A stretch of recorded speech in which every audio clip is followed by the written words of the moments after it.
Jungle. Audio Jungle.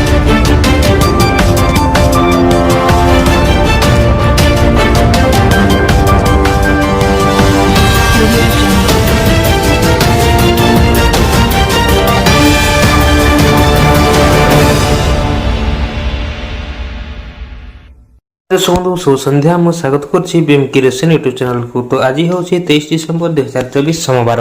ତ ଏବେ ଆଞ୍ଚଳିକ ପାଣିପାଗ ବିଜ୍ଞାନ କେନ୍ଦ୍ର ପକ୍ଷରୁ ଏକ ବଡ଼ ଖବର ସାମ୍ନାକୁ ଆସିଛି। ବର୍ତ୍ତମାନ ସୂଚନା ମିଳିଛି ପୁଣି ଓଡ଼ିଶାରେ ବର୍ଷା ସମ୍ଭାବନା, 7 ଜିଲ୍ଲାକୁ ସତର୍କତା। ସୂଚନା ଅନୁସାରେ ଗୋଟିଏ ଦିନରେ ବିରତି ପରେ ପୁଣି ଓଡ଼ିଶାରେ ବର୍ଷା ସମ୍ଭାବନା। ରାଜ୍ୟରେ ଗତ କିଛି ଦିନ ହେବ ବର୍ଷା ଜାରି କରି ରହିଥିବା ବେଳେ ପାଗ ପରିବର୍ତ୍ତନ ହୋଇଛି। ଡିସେମ୍ବର 24 ଓ 25ରେ ପୁଣି ବର୍ଷା ସହ ଘନ କୁହୁଡ଼ି ଦେଖିବାକୁ ମିଳିବ ବୋଲି ପୂର୍ବାନୁମାନ କରିଛି ପାଣିପାଗ ବିଭାଗ।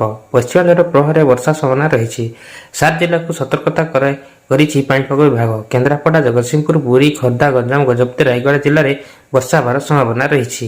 ରାଜ୍ୟରେ 5 ଜିଲ୍ଲାରେ କେନ୍ଦୁଝର, ସୁନ୍ଦରଗଡ଼, ଝାରସୁଗୁଡ଼ା, ଅନୁଗୁଳ ଓ କଳାହାଣ୍ଡି କୁହୁଡ଼ି ପାଇଁ ସତର୍କତା ଜାରି କରାଯାଇଛି। 5 ଜିଲ୍ଲାରେ 50 ମିଟର ତଳକୁ ଖସିବ ଦୃଶ୍ୟମାନ ଦୂରତା। ସେହିପରି 24ରୁ 28 ତାରିଖ ଯାଏଁ ଶୁଖିଲା ପାଗ ରହିବ।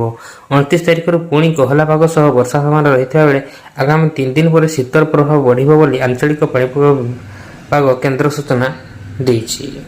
ଏହା ଥିଲା ଆଜିର ମୁଖ୍ୟ ଖବର। ତେଣୁକରି ଆପଣମାନେ ଭିଡ଼ିଓକୁ ଲାଇକ୍ କରନ୍ତୁ, ଚ୍ୟାନେଲ ପାଇଁ ଯଦି ନୂଆ ତେବେ ସବସ୍କ୍ରାଇବ୍ କରନ୍ତୁ ଆଉ ପାଖରେ ଥିବା ବେଲ୍ ଆଇକନ୍କୁ ଟଚ୍ କରି ଅଲ୍ ଉପରେ କ୍ଲିକ୍ କରନ୍ତୁ ଏବଂ ସାଙ୍ଗମାନଙ୍କ ସହିତ ବହୁ ମାତ୍ରାରେ ସେୟାର କରନ୍ତୁ, ଯାହାଫଳରେ କି ଯେକୌଣସି ଲାଟେଷ୍ଟ ସୂଚନା ଆପଣମାନେ ଆମ ଚ୍ୟାନେଲ ମାଧ୍ୟମରେ ସର୍ବପ୍ରଥମେ ପାଇପାରିବେ।